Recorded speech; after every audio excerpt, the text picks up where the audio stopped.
안녕하세요 여러분, 제 목소리 잘 들리시나요? 모두의 사수 김영진입니다. 오늘도 정말 중요한 내용이니까 꼭 집중해서 끝까지 시청해주세요. 특히나 1년 5년차 사이의 직장인들은 꼭 보셔야 합니다. 저 역시 그때 알았으면 절대 하지 않았을 행동들, 지나고 나서야 깨닫게 된 사실들을 공유해드리겠습니다. 여러분, 자신도 모르는 사이에 나의 사소한 행동들이 쌓여서 자신의 이미지를 만들고 있다는 사실을 알고 계셨나요? 당연한 소리처럼 들리셨나요? 그런데 자신의 의도와 상관없이 싹수 없는 직원으로 포지셔닝 되고 있다면 기분이 어떠세요? 일잘알과 싸가지는 종이 한 장 차이, 아주 사소한 디테일이 결정합니다. 알았다면 절대로 하지 않았을 행동들을 지금부터 공개하도록 하겠습니다. 첫 번째, 보고는 완벽하게 딱 한 번만 하자는 생각입니다. 이렇게 생각하는 사람은 두 가지 유형이 있습니다. 첫 번째 유형의 사람은 보고를 하면 그 뒤에 수정사항이 예상되기 때문에 자신의 할 일을 줄이기 위해 최소한의 보고를 하는 사람이죠. 이 행동을 왜 하면 안 되는지 모르신다면 에피소드 3화를 시청하고 와주세요. 진짜 안타까운 건 두 번째 유형의 사람입니다. 상사의 시간도 소중하니까 배려 차원에서 또 자신이 빠르게 성장하고픈 완벽주의 성향 때문에 마감 시간을 전부 사용하는 사람입니다. 저 역시 이 생각 때문에 처음에 시행착오를 많이 겪었습니다. 관점을 바꾸셔야 합니다. 상사를 배려하고 자신의 역량을 빠르게 강화시키고 싶다면 보고의 횟수를 늘리되 상사에 대한 의존도를 줄이시면 됩니다. 이게 무슨 말이냐고요? 상사가 일의 진행 상황을 궁금해할 때마다 진행 상황을 공유하는 사람과 상사가 알아서 하라고 지시한 내용을 사사건건 컨펌받고 진행하는 것은 전혀 다릅니다. 하나씩 살펴볼까요?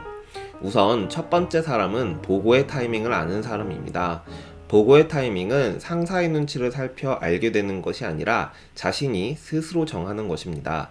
시행착오를 줄이기 위해 중간에 의사결정을 합의하는 것이죠. 예를 들어 볼게요. 100페이지짜리 제안서를 작성할 때 상사가 물어봐야 진행 상황을 공유해주는 사람은 수정 지시도 업무를 재작업하는 형태로 받을 가능성이 높습니다. 왜냐하면 어디서부터 손봐야 할지 상사도 막막하기 때문이죠. 100페이지 분량의 원고를 한 번에 읽고 컨펌해보세요. 누구에게나 어려운 일입니다. 반면 본격적으로 제안서를 작업하기 전에 제안서상 반드시 들어가야 할 내용을 목차로 구성하여 앞으로의 작업 방향을 미리 협의한다면 어떨까요? 컨펌해야 할 범위도 적고 전체 내용이 요약되어 있으니 이 단계에서 협의가 이루어지면 마무리될 때까지 각자의 위치에서 자신의 일에 집중하면 되겠죠. 사실 상사가 원하는 타이밍이 있다고 생각하는 사람은 주도적으로 일하고 있는 것이 아닙니다. 바로 두 번째 유형의 사람이죠. 사사건건 모든 것을 컨펌받아야 일을 진행하는 사람입니다. 이 유형의 사람은 사소한 의사결정에도 책임을 지는 것이 두려워 모든 책임을 상사에게 전가하는 사람입니다. 본인은 그렇게 인지하지 못하더라도 같이 일하는 상사는 그렇게 느낄 수밖에 없습니다. 모든 의사결정을 상사에게 미루면 결과에 따른 책임은 누가 지게 되나요? 프로젝트가 망하면 차라리 낫습니다. 상사의 업무 지시로 프로젝트가 성공하면 그 공은 누구의 공이 될 것인가요? 일은 자신이 했으니 상사가 공을 인정해 주리라고 기대하시나요? 이 경우 상사도 보상을 주기 애매합니다. 바로 형평성에 맞지 않기 때문이죠. 부족하지만 스스로 의사결정하고 혼나면서 프로젝트를 마무리한 직원과 이 고생 없이 모든 것을 상사의 의사결정에 전적으로 의존한 직원 둘 중 어떤 직원과 함께 일하고 싶으신가요? 결과도 중요하지만 결과보다 중요한 건 언제나 이 과정입니다. 좋은 결과는 좋은 과정이 만든 결과라는 사실을 절대 잊지 마세요. 두 번째, 월급을 시급으로 계산해서 시급 이상의 일을 하면 손해라고 생각했습니다. 다시 말해 야근하면 손해라고 생각했습니다. 말 그대로입니다. 제가 첫 직장에 출근했을 때 받았던 연봉은 1,800만 원이었습니다. 그 당시 최저시급으로 책정된 급여였기 때문에 월급이 아르바이트생보다 비슷하거나 적었습니다. 그래서 시급만큼 일해야 손해보지 않는다는 생각을 아주 잠시 한 적이 있었습니다.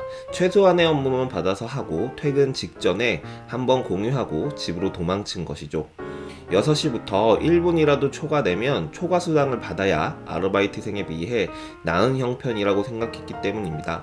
지금 생각해보면 그때 허투루 보낸 1분 1초가 너무 아쉽습니다. 뒤늦게 현실을 자각하고 일을 독점하기 시작했는데 불과 3개월 만에 저의 연봉은 50% 인상되었습니다. 아르바이트생과 시급을 비교하여 시급보다 많은 일은 절대 하지 않으려고 했던 직원들의 연봉 인상률은 제로이거나 10% 정도였던 것을 보면 그들은 취업은 했지만 아르바이트생처럼 한 달짜리 짧은 사고의 틀을 벗어나지 못했습니다.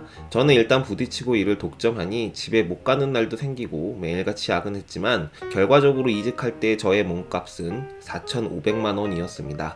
1년 반 만에 이렇게 몸값이 오른 것이죠. 여러분, 직장 생활을 하면서 아르바이트생과 비교하면 사고방식도 아르바이트생과 똑같아집니다. 사고방식을 비교하시려면 내 바로 위 직속상관이나 회사를 경영하는 대표이사와 비교해보세요. 나보다 뛰어난 사람과 비교해서 부족한 점을 채워나가야 성장할 수 있습니다. 금전적인 동기를 초월한 목표의식이 리더들에게 있기 때문에 바로 팀원들을 책임질 수 있는 것입니다. 직원일 때 이 사고방식을 배울 수 있으면 회사가 돌아가는 전체의 구조도 눈에 들어오기 마련입니다.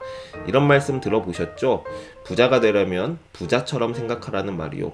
자신이 월급 300만 원을 받고 있으면 월급 500만 원 받는 사람의 행동을 모방하고 그 사고방식을 쫓아가려고 힘써보세요. 사고가 확장되면 실전 경험으로 그 간극을 채우시면 됩니다.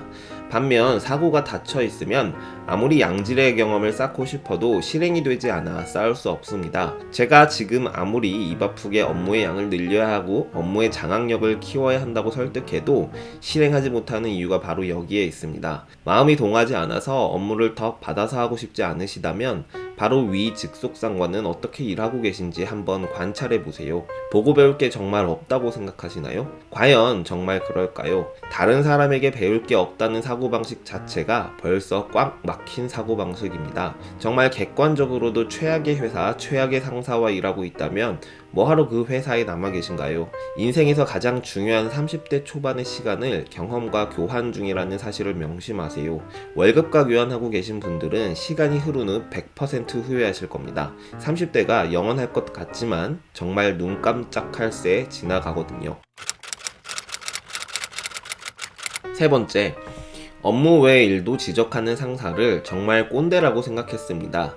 그런데 제가 사업을 시작하고 나니 가장 도움이 되었던 조언들은 전문 지식이 아니라 자신의 평판과 신뢰를 쌓을 수 있는 아주 작은 기본적인 비즈니스 매너들이었습니다. 혹시 가방 없이 빈손으로 출근했다고 잔소리하는 상사나 동료가 있으신가요? 혹시 퇴근 전에 자기 자리 정리정돈하고 퇴근하라고 잔소리하는 상사나 동료가 주변에 있으신가요? 혹시 인사는 아무리 해도 부족한 게 아니라며 볼 때마다 인사하고 또 인사를 시키는 상사나 동료가 있으신가요? 만약에 이런 사람들이 곁에 있다면 당신은 정말 인복이 많으신 겁니다. 지금 회사 다니면서 만나는 사람이 같이 회사 욕하면서 술 먹는 옆자리 동료나 친구라서 서로 허물없이 지내도 된다고 생각하시나요? 당장은 아니지만 나중에 이직하시거나 사업에 도전할 때는 어떻게 하실 건가요? 다시 한번 강조드립니다. 전문 지식보다 중요한 건 나 자신의 평판과 신뢰입니다. 함께 일할 때 상대방을 신경 쓰게 만드는 사소한 디테일들을 경시하시면 이직이나 자립이 정말 어렵습니다. 네 번째, 전문 지식을 자기가 독점하는 것이 최고인 줄 알았습니다. 즉, 나만 아는 것이 최고인 줄 알았다는 소리죠. 디자이너일 때는 머리카락 눕기 따는 방법 같은 노하우를 많이 아는 것이 중요하다고 생각했고, 기획자일 때는 기획할 때 반드시 포함되어야 하는 체크리스트나 완성된 기획안 템플릿 같은 것을 많이 가지고 있는 것이 중요하다고 생각했습니다. 마케터일 때는 요즘 핫한 광고 상품, 광고 채널을 알고 있고 그 채널 담당자와 직접 컨택하는 것이 중요하다고 생각했습니다. 불과 10년도 되지 않았는데 그때 알았던 노하우는 더 이상 노하우가 아닙니다. 머리카락뿐만 아니라 더 난이도 높은 이미지를 배경과 분리시켜주는 무료 서비스가 출시되었고, 구글에 기획 노하우라고 검색하면 0.4초 만에 약 1020만 개의 검색 결과가 검색됩니다. 그때 알고 있던 지식을 자신의 전문성이라고 생각하고 있었다면 저는 경쟁력을 갖출 수 있었을까요? 주위를 한번 돌아보세요. 여전히 자신의 경쟁력을 전문 지식이라고 생각하시는 분들은 10년 뒤에 이와 같은 상황에 처하게 되실 겁니다. 전문 지식은 쌓는 게 아니라 나누는 것이 최고입니다.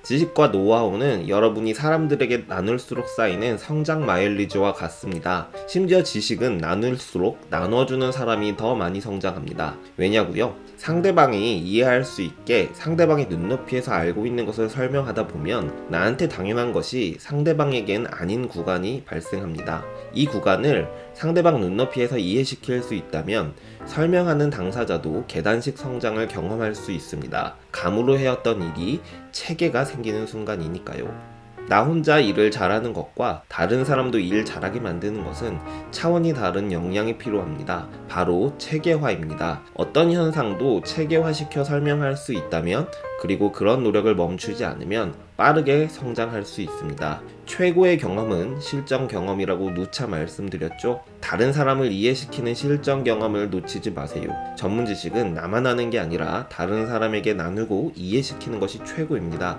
배워야 하는 사람도 마찬가지입니다. 지금 자신의 상태를 적극적으로 알리세요. 작업의 진척도, 일에 대한 이해도, 일을 구현할 때 필요한 기술, 뭐든지 좋습니다. 자신이 현재 부족하다는 것을 안다는 건 나쁜 게 아니라 축복입니다. 적극적으로 사람들에게 자신의 상태를 알리세요.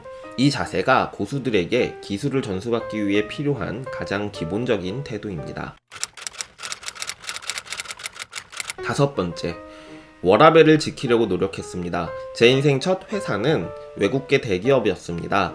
큰 꿈을 가지고 입사했는데 기대와는 다르게 연봉은 당시 최저시급에 맞춰진 1,800만 원이었습니다. 어디서든 일을 배울 수 있는 곳에서 직장 생활을 시작하자고 생각했던 것과 다르게 돈이 개입되기 시작하니 욕심이 생기더라고요. 자연스럽게 퇴근 후에 일하는 것 대비 월급이 짜다고 회사에 대한 불평불만을 늘어놓는 사람들과 한동안 어울리게 되었습니다. 받고 있는 월급을 실제 근무 시간으로 나눠 시급을 계산하고 아르바이트보다 시급이 짜다는 이야기를 주로 했고, 자연스럽게 추가 업무나 야근을 하면 자신만 손해라는 이야기로 귀결되었습니다. 지금 생각해보면 분명 상황을 긍정적으로 이해하고 회사 생활을 하는 사람도 있었을 텐데 제 생각이 부정적인지라 부정적인 사람들만 눈에 들어왔었던 것 같습니다. 여러분은 저 같은 실수를 하지 않으셨으면 좋겠습니다. 우리가 살면서 집중해야 하는 삶을 구성하는 요소들의 중요도는 나이대마다 달라지는 것이 당연합니다. 여기 몇 가지 인생에서 중요한 것들을 적어볼 테니 각각 나이대별로 중요도의 순위를 한번 매겨보세요. 총 3가지입니다. 배우기, 일하기, 놀기인데요. 이 3가지 분면에서 리스트를 작성해 보시면 분명 도움이 되실 겁니다. 20대에 가장 중요한 건 이 3가지 중에 무엇인가요? 30대는요? 40대에는 어떤 요소가 가장 중요해질까요? 어느 항목 하나 버릴 것 없이 순위를 조율하시는데 고민이 많이 되시나요? 그렇다면 차라리 이렇게 생각해 보세요. 나이대별로 중요한 딱 한 가지만 골라서 집중해 보시면 어떨까요? 20대는 배우기, 30, 40대는 일하기, 50대는 놀기, 이런 식으로요. 이렇게 정한다고 나머지 2개를 못하게 되는 것이 아닙니다. 어디에 더 몰입하냐의 차이가 있을 뿐이죠. 이것이 지금 현재 나의 위치에서 삶의 균형을 찾는 방법입니다. 삶을 구성하는 다양한 요소들 사이 균형을 잡는 게 아니라 이를 꼭 집어 삶과 대척점에 두게 되시면 삶 속에서 일의 균형을 잡게 되는 것이 아니라 삶 속에서 일을 밀어내게 됩니다. 위에서 말씀드린 5가지가 모두 자신의 얘기처럼 들리셨나요? 걱정 마세요. 저도 그랬으니까요. 지금부터는 제가 어떻게 5가지 좋지 않은 생각에서 벗어나고 삶을 더 주도적으로 살 수 있었는지에 대해 이야기해 보도록 하겠습니다.